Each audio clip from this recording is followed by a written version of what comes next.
That moment happened the day I made romantic homicide. Yes, and by the way, that parking lot, we looked at it on we geotagged the photo and looked at it. It was about a 6-minute walk from Celeste's home where her mom lives. New footage just hit the internet, and it's David caught wiping down the sneakers of the young woman later found in his trunk. People are wilding out online, and the twist behind this clip is way darker than you'd expect. This ain't just some random video. It's resurfaced footage of David Bentlow carefully scrubbing those shoes like he's performing a ritual. Social media blew up instantly, some brushing it off as nothing, others calling it straight up sinister. And here's the wild part. Nobody knows who dropped this footage back now or why it's suddenly in the spotlight. Every second feels deliberate, like he's sending a coded message right in plain sight. The real question is why now? Whoever resurfaced it wants the world to see something the case overlooked, and it might point to motives darker than anyone realized. Remember how this nightmare started? Tow yard workers just doing their job stumbled onto one of the most disturbing cases in recent memory. When they popped that trunk and found 15-year-old Celeste Rivas Hernandez, everything flipped upside down. And now, with this video back, people are asking if this wasn't just foul play, but something twisted that had been brewing long before her tragic ending. It says, "Oh, Celeste, the girl with my name tattooed on her chest." On September 8th, 2025, workers at a Hollywood impound lot made a discovery that turned rising musician David's life upside down. Inside the front trunk of a black 2023 Tesla sat the severely decomposed remains of 15-year-old Celeste Rivas Hernandez, stuffed in a bag like evidence from a horror flick. The ride, registered to David Anthony Burke, better known as David, had been towed just 5 days earlier from the Hollywood Hills after neighbors complained about a nasty stench creeping out of it. Here's where it gets twisted. Celeste's 15th birthday was September 7th, literally 1 day before the gruesome discovery. But word is, the level of decomposition shows she never even lived to see it. The smell that brought in LAPD suggests she'd been gone for months, likely since she vanished back in April 2024, and this ain't no simple missing person case. The story unraveling now points to disturbing allegations of grooming between David and Celeste, said to have started when she was barely 11 or 12, while he was already 16 to 18. That's not just messy, that's predatory behavior being laid out for the world to see. The wildest evidence? It's etched into their skin. Both David and Celeste had matching tattoos on their right index fingers reading, "Shh." Sure, some might call it a coincidence, but come on. She met this dude on social media. He was a rapper in LA. He came and got her. She ran away from home. She was gone for like a month.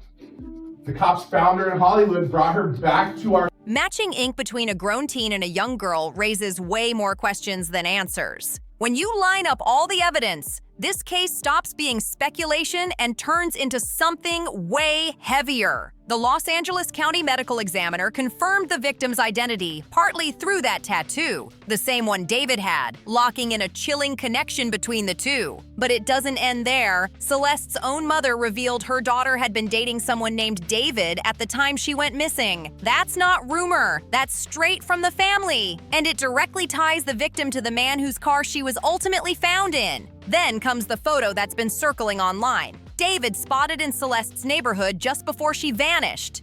Now here's the kicker. Celeste's home was more than an hour from where David lived. So he wasn't just passing through, he went out of his way to be in that exact spot. And the location itself? Lake Elsinore, California, about 70 miles east of LA. That detail alone paints a picture that he wasn't casually in the area. He had a reason to be there, and it wasn't innocent. But maybe the darkest piece of all, it might be hidden in his own music. Back in December 2023, just 4 months before Celeste disappeared, a demo track by David leaked on SoundCloud with a chilling title, Celeste. The timing alone raises eyebrows. This track wasn't written after she went missing. It was created while their alleged relationship was still happening, months before her final disappearance. After our school kind of told people this story, she disappeared again in May of that year. And then I found out yesterday that she's now dead in that rapper's car, cut into pieces. The lyrics? Possessive, obsessive, and flat-out disturbing, with bars hinting at tattoos and intimacy that should have never been part of their connection.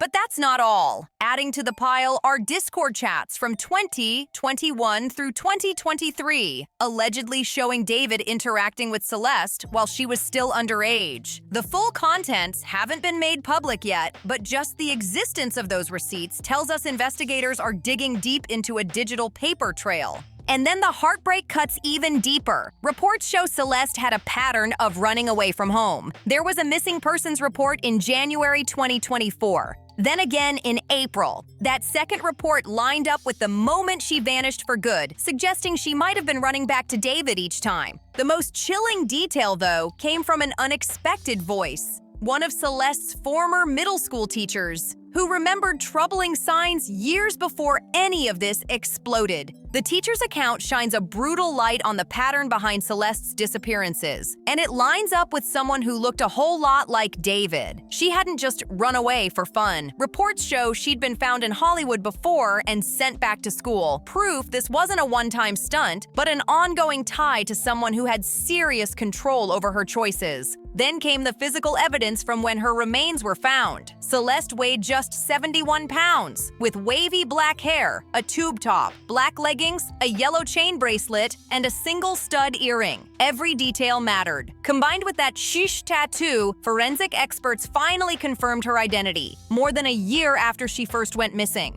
And the deeper you dig, the harder it is to write this off as coincidence. The matching tattoos, the family confirming the relationship, the photo evidence, the music references, and her repeated disappearances, all of it paints a picture of a bond. Something called luminol, which can light up a Everyone's floor. seen this on CSI. Yeah. That they spray it and it, allows them to see if there are traces of blood, even if it's been cleaned up. But here's where things shift. This wasn't just about one girl's tragedy anymore. It was about to shake the industry itself. As investigators pushed forward, the feds swooped in, pulling receipts from every corner. And what they uncovered didn't just expose how far this alleged relationship stretched. It put the entire music scene on blast for ignoring the warning signs right in their face. On September 18th, 2025, the LAPD pulled off a move that still got the city buzzing. Cops stormed a Hollywood Hills mansion where David had been staying, executing one of the most high-profile search warrants in recent memory. They weren't just grabbing laptops and phones. Investigators came in with luminol kits, determined to find traces of blood even if the place had been scrubbed spotless. And the spot they hit? Just 2 blocks from where that Tesla was abandoned and later towed. That alone had people raising eyebrows.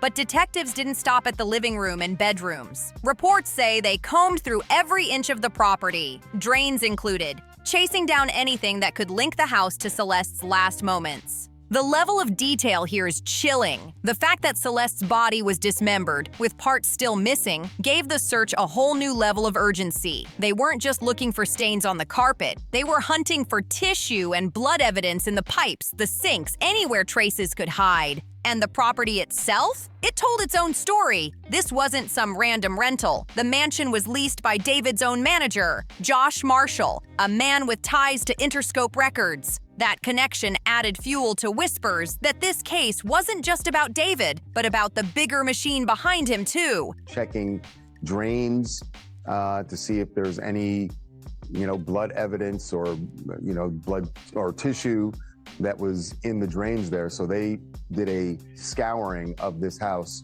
looking for any evidence. Every breadcrumb pointed straight back to David. The Hollywood Hills estate he called home was going for a jaw-dropping $20,000 a month, the kind of rent that screams, "Who's funding this?" And judging by the constant stream of photos he posted from inside, there was no denying he was living large in that mansion. Maybe not full-time, but definitely enough to claim it as his own spot. He even flexed it online, hosting hangouts with industry names like Benny Blanco and the group Cat's Eye. But investigators weren't starstruck. They wanted hard proof linking Celeste directly to that house. The problem? No such evidence has turned up yet. That leaves 2 options. Either nothing ever happened there, or someone one made sure the trail got wiped clean. What has surfaced, though, is digital evidence that ties them together. Photos show David and Celeste looking way too close for comfort, and one live stream raised even more alarms. In it, David is seen chatting with fans alongside Celeste, then telling moderators not to keep the footage up afterward. That move alone screams he knew just how damaging those receipts could be. And then there's the most disturbing shot. David and Celeste snapped at an LA event back in October 2023. The context is bone-chilling. She had just turned 13, while he was already 17, maybe 18. That image now looks less like a casual pic and more like evidence of a connection that should have never been happening in the first place. As the investigation snowballed, the music industry dropped David like a bad habit, faster than anyone could have predicted. His entire world tour across North America and Europe canceled on the spot. His upcoming album shelved by Interscope Records before it even had a chance to breathe. That's not the kind of thing even a famous 20-year-old could do on his own, typically.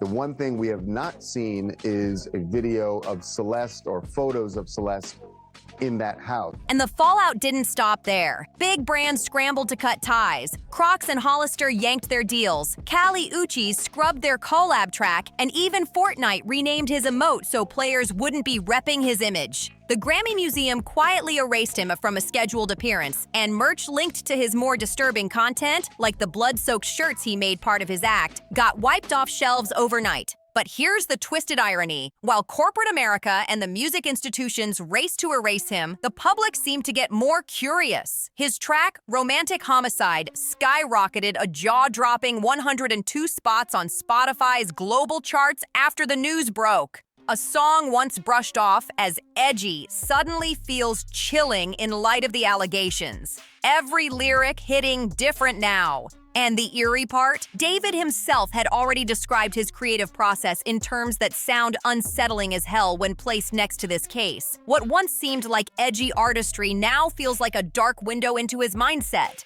The fact that these allegations surfaced now raises one chilling question. Whose life was David really pulling from when he wrote his songs? I would go on Discord and I would go on Fortnite and I would go on like squad fills and I just let people talk to me and just tell me about their lives. I was just being an open door and an open outlet for like my peers and my friends to kind of just like vent to me about different things in their like personal lives and stuff like that. And I would basically just take their lives and write songs about them and write songs for them. And they didn't even know. Take Romantic Homicide. Its very creation already carried dark undertones. David once admitted that his own mother hated the track, and that rejection actually pushed him to release it. Now, the music industry is facing some ugly questions. Were the warning signs sitting right there in his lyrics the whole time? With what we now know about his alleged connection to Celeste, those themes stop sounding like art and start sounding like a confession on wax. Look at the lyrics.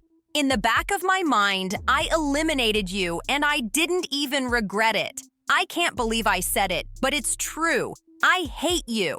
When lined up with the timeline of Celeste's disappearance, those words hit way too close to reality. Suddenly, the music feels less like fiction and more like a diary of obsession and violence. And yet, as investigators keep pulling evidence and the industry scrambles to distance itself, one piece is still missing. David's voice. Through all the chaos, he's stayed completely silent. No interviews, no statements, not even a post. Meanwhile, social media is spinning with theories, timelines, and outrage. But David Anthony Burke? He's keeping his mouth shut tight, a silence that might be the most telling sign of all. In the streets, silence can scream louder than words. And right now, David's silence is deafening. The last confirmed sighting of him was in Seattle, hitting the stage just before cops stormed his Hollywood Hills mansion. Since then, he's ghosted the public completely. But this blackout isn't just about avoiding cameras. Sources close to the case say David's silence also extends to his dealings with law enforcement. Early on, he was reportedly talking to cops. But now, nothing, not a word. And from a legal perspective, that shift makes sense. Once detectives start hunting for blood evidence in your crib with luminol and digging through your drains for tissue, speaking without a lawyer would be suicide. Meanwhile, the LAPD is playing the same game. They've locked this case down on with unusual secrecy, keeping details tighter than we've seen in years.